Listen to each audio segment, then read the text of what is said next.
Here's a fresh rewrite of your story, told in a different voice, pacing and emotional lens. Still keeping the core beats and feelings intact, but feeling like a new telling. My name is Tyler. 18. Just graduated. The kind of guy who blends into locker-lined hallways like wallpaper. Tall enough to be noticed, skinny enough to be forgotten. I spent most of high school inside headphones, soldering kits, and late-night raid guilds. Nobody ever asked me who I wanted to be. Probably because I never gave them a reason to wonder. But I'd been wondering for years. It started small, back when I was 13, a stolen moment in Mom's bedroom while she was at yoga, slipping my feet into strappy sandals that pinched my toes just right. The click of heels on hardwood. The whisper of silk against skin. I told myself it was curiosity. Later I called it a glitch. Eventually I stopped naming it at all, just locked the feeling behind a door I swore I'd never open again. Emma, my ex, once caught a glimpse of the truth. I tried to play it off as a dumb dare. She laughed so hard she snorted coffee. You? In a skirt? I literally can't even picture it. I laughed too. Loud. Fake. Her words stayed like gravel in my shoe. This summer I came home to Mom's townhouse. Same quiet street, same hydrangeas, same faint lavender scent that always lived in her curtains. Dad had been gone since I was 10. The house still felt too big for just 2 people. Mom ran a little online boutique now, flowy dresses, linen tops, things women in their 40s bought when they wanted to feel expensive and effortless. Her friends would drop by on weekends, Dana with the perfect bob, Rachel who always smelled like bergamot, Michelle who spoke in italics. Thursday afternoon she got called into the shop for a crisis shipment.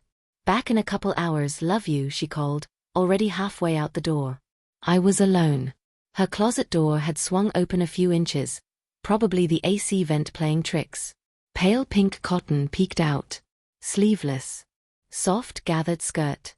The kind of dress that looks like it was made for lazy porch swings and iced tea. I didn't plan it. I never do. The fabric slid over my head like cool water. It settled wrong at the shoulders, loose around the ribs, but the way it moved when I turned, that part felt right. Too right. Mirror Tyler disappeared. Someone else blinked back, someone with potential. I should have stopped there. Instead I knelt beside the bed and dragged out the plastic bin I'd hidden since junior year.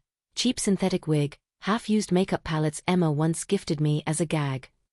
Foundation too dark, blush too orange, mascara that clumped. I didn't care.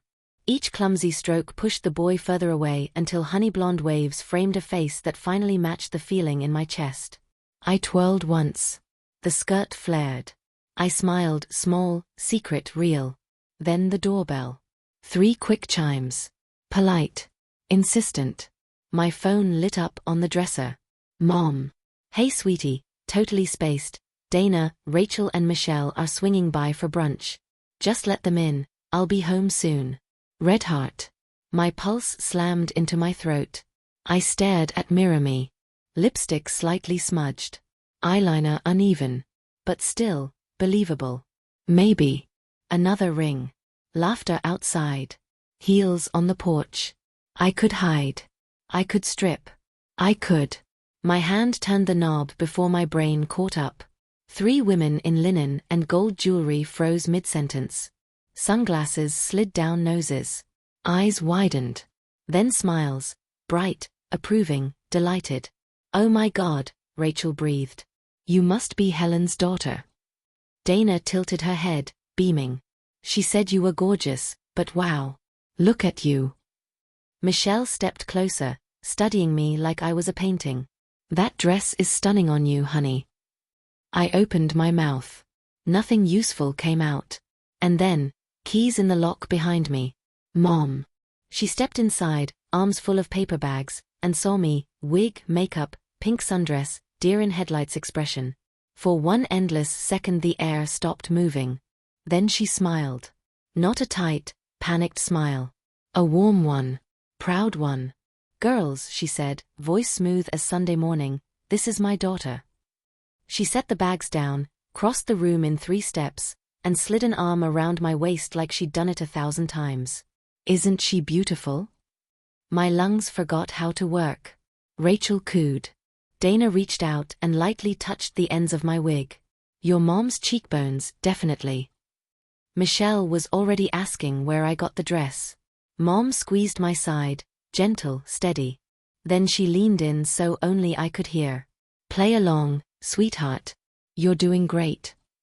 Sweetheart. She'd never called me that. Not once. I should have bolted. Should have laughed it off. Should have torn everything away and disappeared into my room. But her arm stayed around me. Warm. Certain. And the three women were already drifting toward the living room, chattering about mimosas and the new boutique collection, treating me like I belonged there. Like I'd always belonged there. I swallowed. My voice came out small, higher, shaky, but mine. Thanks. I'm, glad you could come. Mom glanced over, eyes soft. And for the first time in years, the guilt didn't rush in to fill the silence. Something quieter took its place. Something that felt dangerously close to relief. The days after Emma left felt like walking on new legs, wobbly, uncertain, but moving forward anyway. I stopped hiding the clothes. The lilac wrap dress from the boutique stayed in rotation. So did the denim skirt with the tiny embroidered daisies, the off-shoulder blouse in butter yellow, the soft pink cardigan Mom had slipped into the shopping bags just because. Each morning I sat at the little vanity she'd quietly moved into my room, blending concealer with careful fingers, sweeping mascara until my lashes looked like they belonged to someone who wasn't afraid of being looked at. Mom never hovered. She simply existed nearby, brewing coffee, folding towels, humming old songs, creating space instead of demanding answers. Sometimes she'd pass by and say things like, "That shade of gloss suits you," or "The skirt length is perfect for your legs," casual observations that landed like permission slips. I started answering to Lena inside my own head without flinching. Then Sunday arrived, bright and merciless. We were on the front porch, barefoot, iced tea sweating on the glass table between us. Mom in linen capris, me in a sleeveless white sundress dotted with tiny lavender sprigs, hair loose and still slightly damp from the shower. The kind of morning that should have felt peaceful. A red Lexus eased to the curb. Dana stepped out wearing Saturday armor, crisp blazer, dark jeans, expensive sunglasses she didn't bother pushing up. She carried a thin folder like it was evidence. Mom rose first. Dana. Unexpected. Dana's gaze slid past her and locked on me. For a heartbeat nothing happened. Then recognition crawled across her face, slow and ugly. Wait. She removed the sunglasses completely. That's your daughter? Mom's voice stayed even. Yes. Dana took 3 deliberate steps closer. Because I could have sworn Helen Monroe only had one child. A son. Tyler. She tapped the folder against her thigh. I did some digging after brunch. Old tagged photos. Graduation pictures. Same jawline. Same eyes. Same height. My pulse roared in my ears. Mom didn't move. Dana. No, let me finish. Dana's stare pinned me. You sat there in that pink dress, sipping mimosa, letting us coo over how pretty you are. And not one of you corrected us. I stood up slowly. The hem of the sundress brushed my knees. My hands wanted to twist in the fabric, but I kept them open at my sides. My name is Lena, I said. The words came out quieter than I wanted, but they came out. I'm her daughter. Dana gave a short, disbelieving laugh. That's quite the rebrand, sweetheart. It isn't a rebrand. My voice found more steel. It's who I've been trying to become. Who I am. She studied me again, head to toe, lingering on the painted nails, the delicate chain around my ankle, the way I stood with my weight shifted slightly to one hip the way I'd practiced in the mirror. Then she turned back to Mom. You're really going to let this happen? Let him, her, parade around like this? People talk, Helen. They're already talking. Mom stepped half in front of me, not protective exactly, but present. Then let them talk. I'm not ashamed of my child. Dana exhaled through her nose. I hope you understand the fallout. The boutique. Your friends. The neighborhood. I understand exactly what I'm choosing, Mom said. Dana looked at me one last time. Not cruel, exactly. More like someone staring at a puzzle she didn't want to solve. Good luck, she said finally. Then she walked back to her car, folder still clutched like a shield. The Lexus pulled away. I sank back into the chair. Legs trembling. Breath shallow. Mom sat beside me. Didn't speak right away. Just reached over and laced her fingers through mine. She's going to tell everyone, I whispered. She already has, Mom said gently. Rachel unfollowed me on Instagram this morning. Michelle sent a very polite text asking if everything was okay at home. I closed my eyes. I ruined it. You didn't ruin anything.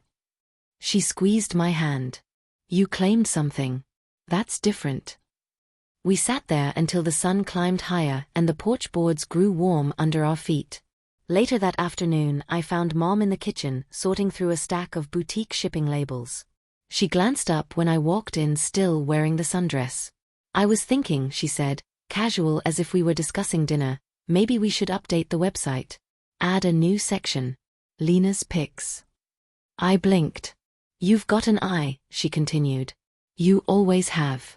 The way you layered that necklace with the wrap dress yesterday, customers would eat that up. You want me working the boutique? I want you doing whatever makes that light behind your eyes stay on. She set the labels down. And if that means helping me style looks, photographing pieces, even modeling some of them on the gram when you're ready, I'm in. My throat tightened. People will see. They already are. She smiled, small and fierce. Might as well give them something beautiful to look at. That night, I opened my laptop for the first time in days. No new messages from Emma. But I didn't check her profile. Instead, I opened a blank document and started typing. A list. Not of apologies. Not of explanations. Just things I wanted. Wear skirts without looking over my shoulder. Let Mom call me sweetheart in public. Try heels again, taller ones. Figure out what voice Lena actually has. Maybe post one photo someday. Just one. Stop waiting for permission to exist.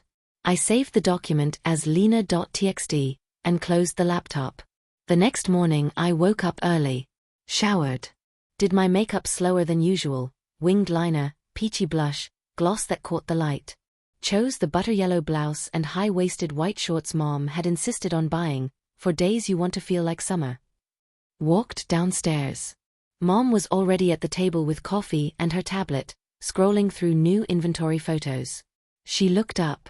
Smiled the way only she could, like she'd been waiting her whole life for this exact version of me to appear. Morning, beautiful, she said. And for once, I didn't duck my head. Morning, I answered. Then I poured myself coffee, sat down beside her, and started scrolling through the new arrivals like I belonged there. Because maybe I finally did.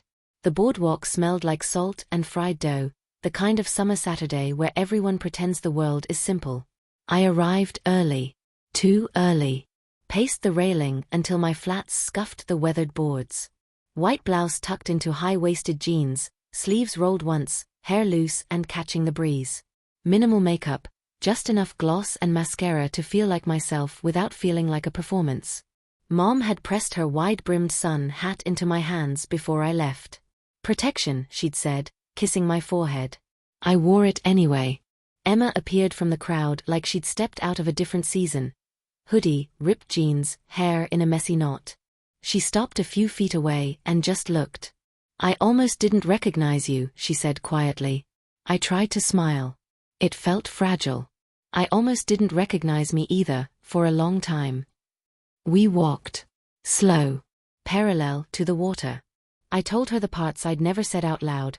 The first time I zipped up one of Mom's dresses and felt my shoulders drop. The nights I cried in the dark because the mirror showed someone I loved but couldn't claim. How the name Lena had lived in the back of my throat for years like a held breath. She listened. Really listened. No interruptions, no tight smiles. When I finished, she stopped near the end of the pier and faced me. Do you still love me? She asked. Yes. The word came instantly. But I love this version of me too. And I can't unsee her. Emma nodded once, slow. Then she reached out, hesitant, and tucked a strand of hair behind my ear. Her fingers lingered. "I need to know," she said, "if you could erase it all. The dresses. The makeup. The name. Would you?" I didn't even blink. "No. Because that's when I stopped pretending." She exhaled like she'd been holding air since the day she first saw the Instagram post. Before she could answer, a voice cut through the salt wind. "Tyler." My spine locked. Chris, high school Chris, lacrosse Chris, the guy who once called me Ghost because I never spoke in class, stood 10 feet away with two friends I didn't recognize. His grin was instant, sharp, delighted in the worst way. "No fucking way," he said, louder than necessary. Heads turned. "Dude. What the hell is this?" Emma stepped half in front of me. "Walk away, Chris." He laughed, big, performative. "Yo, is this a bet? You lose a dare? Or is this, like, permanent?" People slowed. Phones angled subtly. I felt the blush crawl up my neck, hot and humiliating. My voice came out smaller than I wanted. "Just leave." He took another step closer. "Come on, man. This is hilarious. You gonna post this on your story? New me, who dis?" Emma's voice dropped to ice. I said back off. Chris raised both hands, still smirking. "Whatever, freak show. Have fun." He turned, laughing to his friends as they walked off. The word freak drifted back on the breeze. I couldn't move. Couldn't breathe. The sun hat felt suddenly ridiculous. I yanked it off, too fast, and a gust snatched it immediately. It cartwheeled across the boards, over the railing, into traffic. Gone. Emma reached for my wrist. "Lena." I pulled away. "I need to go." I walked fast. Too fast. Blinked hard against the sting in my eyes. Didn't stop until I reached the boutique window near the parking lot. Pink dresses on mannequins, fairy lights, delicate necklaces. I stared at my reflection, wind-tangled hair, smudged gloss, eyes glassy. Tyler and Lena layered on top of each other like a double exposure. I didn't chase the hat. When I got home, the house was quiet. I sat on the edge of my bed staring at the vanity like it might explain what just happened. Footsteps on the stairs. Emma appeared in the doorway. She hadn't left. She'd followed. "I'm sorry," she said. "For not saying something faster. For letting him talk." I shook my head. "It's not your fault." She crossed the room and sat beside me. Our thighs touched. Neither of us moved away. "I still don't know what we are," she admitted. "But I know I don't want to lose you. Not the you that's sitting here right now." I let her take my hand. We stayed like that until we heard the front door open downstairs.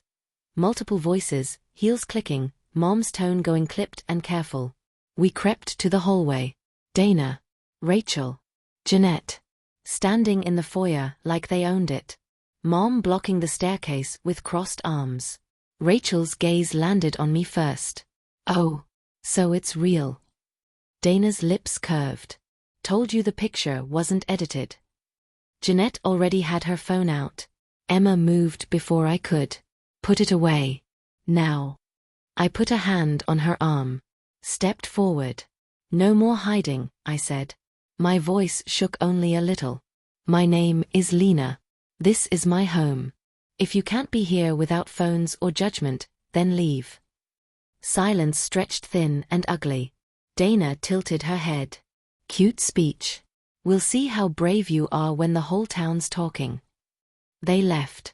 The door closed with a soft final click. Mom turned to me. Her eyes were bright with something fierce and proud. Emma squeezed my fingers. That night I lay awake in my pink pajama set, mascara tracks dried on my cheeks, phone face down on the nightstand. No new messages from Emma. Just silence and the low buzz of what was coming. Morning brought the proof. Mom was already at the kitchen table, phone screen glowing, face pale. She didn't speak. Just turned the device toward me. Dana's post. The photo from our living room, me frozen mid-step in the denim skirt and cream blouse, looking startled and soft. Caption. "Guess who's been playing dress up?